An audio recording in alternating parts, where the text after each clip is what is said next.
of change that can develop a strategy for the West to protect the West from the threat. In the Cold War, we were trying to figure out how to protect the West from communism. Now, the threat is even larger because it is a threat that has a potential constituency that's 1.6 billion people. Every Muslim is a possible constituent of political Islam, jihadism, and Islamism.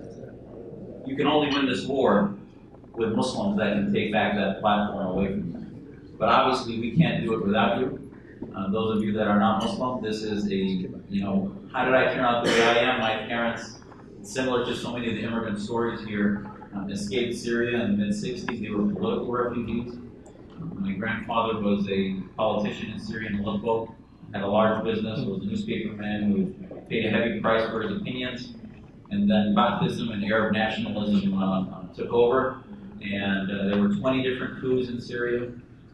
And they then escaped. My father then came to the United States as a political refugee. And all of you now, thanks to the revolution, are aware of what's been happening in Syria actually long before the revolution, which was the evil of Arab fascism and Arab nationalism and Baathism.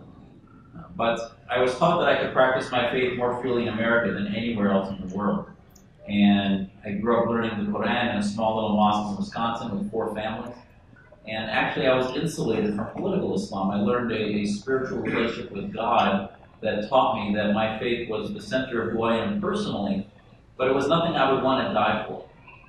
And some people say, what do you mean you wouldn't want to die for God? The Marine Corps' motto is God, country, family, corps. God comes first. Absolutely God, but not Islam, not being Muslim. And one of the mantras in our Muslim Reform, and actually our Muslim Liberty Project that we bring into the Muslim Reform movement, is that we teach our youth that they are Americans who happen to be Muslim, not Muslims who demand to be American, which is a very different concept. And so far, the Islamist groups are teaching our youth that being Muslim is a race. Being Muslim is an identity movement, that they need to demand their rights as Americans, rather than understanding that being an American is a social contract that infuses in them principles of constitutionalism, freedom, and liberty that guarantees every other individual in society that equal right, whether they're Jewish, atheist, Christian, Baha'i, or whatever their faith is. They have that right of equality under God, not under Islam. Now, does that, the Islamists will say that that's heresy and I'm no longer a Muslim, they'll apostatize me, and all of us in what we say. But at the end of the day, that to us is the key to our movement. And many say that what we're trying to do is impossible. I think that the legacy that we all try to leave our kids is that saying something's impossible is not a fact. And with the support of many here like Daniel and Danny and others who we've met in this struggle, we cannot do this without you. The West has gone through this process, and I think what I ask that you understand is where Islam is in its history. So you can either sit it out and sort of wait for the 1.6 billion people who, where Muslims are a majority, are run by dictatorships who kill people like us as hobbies in their prisons and slaughter us and torture us, or you can start holding Muslims in this community where we live in a laboratory of freedom accountable to the responsibilities not only of our faith but of our country. And unfortunately, most Americans and Canadians are giving Muslims a pass. You really are giving them a pass. Yeah. So give them some tough love. Stop doing this bigotry of low expectations where you say, oh, okay, they're Muslim, that's okay, they can leave the women in the back or behind the screen. We will talk to the men, and as Prime Minister Trudeau said, to the sisters upstairs. You know, refer to them, what, Ezra, you call that a rock band that you wanted to start, right? The sisters upstairs. I mean, I'm listening to this going, you're supposedly one of the leaders. Yeah, exactly. It's just bizarre the Orwellian change in principles that are supposed to be the bedrock of this civilization. We get treated in a way in which we, as people who are standing up for your values in Canada, are treated as the chattel at the back of the bus, and the Islamists, because of the identity politic and the fact that the axis of society is between left and right, not about the center part, which is universal human rights, is a shift. And one of the things I can tell you, you don't have to become an expert in political Islam or Sharia to get this stuff. Let us figure that out. But what I think you need to do is start relearning what it means to be Canadian. Because the thing I joined the Navy for, the reason I joined the military was the only thing I would die for is the United States. Because you could put me in prison in solitary confinement and I'd still have God and have my faith. But I lose every human right I have. And the only thing that guarantees you human rights is your country, is your patriotism, and that national identity. So the more we lose that identity, and that identity doesn't have an ideology, the weaker we're going to become to Islamism. I think the greatest defeat against Islamism was Brexit in Europe. And I'll tell you why. Because European collectivism that was fuzzying the borders in Europe, in which the Danish and the French and others were starting to lose what it meant to be their national identity, was allowing a huge vacuum to be filled by Islamists who wanted to teach their youth, the jihadists. How else could one terrorist cell in Paris do an act and 4 months later still commit a second act in Belgium in March 2016? Well, that's because they were hidden and protected by the Molenbeek and other communities in those enclaves.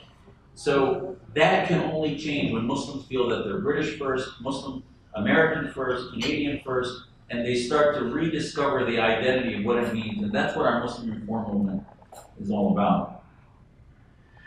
And, I think that you can always determine as a society what you're against. We also have to talk about what we're for. As a physician, I'll tell you, the Republicans are rediscovering this now as we start to talk about healthcare. What are we for? We're divided, and they hadn't really talked about that because it was always being against Obamacare. Everything in politics has this same paradigm, is that you can't really determine an effective policy of what you're against unless you promote what you're for. I think the one policy change that we're seeking is the shift in the new Trump administration and wherever possible, the policy from right now, the Homeland Security Center of Access is CVE, which is Countering Violent Extremism. We really need that shift to countering violent Islamism. Because once the government starts realizing that the precursors of violent Islamism, violent homophobia, violent anti-Semitism, the precursors of that is nonviolent Islamism, nonviolent homophobia, nonviolent anti-Semitism. So until the government starts putting resources into exposing and shedding the light of day on the nonviolent Islamists and marginalizing them from positions in government, and I think the best exercise we could start with is beginning to have security clearances in government start every level, from executive branch through government, whatever it is, security clearances start to vet against political Islam adherence, Islamism. Because just by virtue of creating that security clearance filter, you can then use it for refugees, for groups that you work with, domestic and abroad. It then can become a tool. And our Muslim Reform Movement Declaration is a 2-page tool that can be used to do that vetting. So lastly, to my Muslim friends in the room, and non-Muslim, ask your colleagues, at the end of the day, what is going to be their legacy? If they were to die tomorrow, every one of us should be wondering, what is it going to be said? What is it going to be said about us that we did to protect this country? And to tell our kids that it would not be contradictory to be Canadian and be Muslim, to be Canadian and read the Quran with an interpretation. Certainly, there are many versions of Islam. And I think one of the advances, and I think those who say that we haven't made that much success, we will tell you we've been very successful in changing the narrative in the last 3 years. And in the last 15, 16 years since 9/11, the question went from Islam doesn't have a problem to some saying Islam is the problem to now we believe Islam has a major problem that we're trying to deal with. But that makes more sense than either side. And I think for Muslims, what is our legacy? If you believe in a day of judgment, whatever it is that you're going to be accountable for, will our legacy be that when we face God, we have done what we can as Muslims to protect this country and the freedoms its Constitution gave us and gave our families that our own motherland did not give us? And true service to country.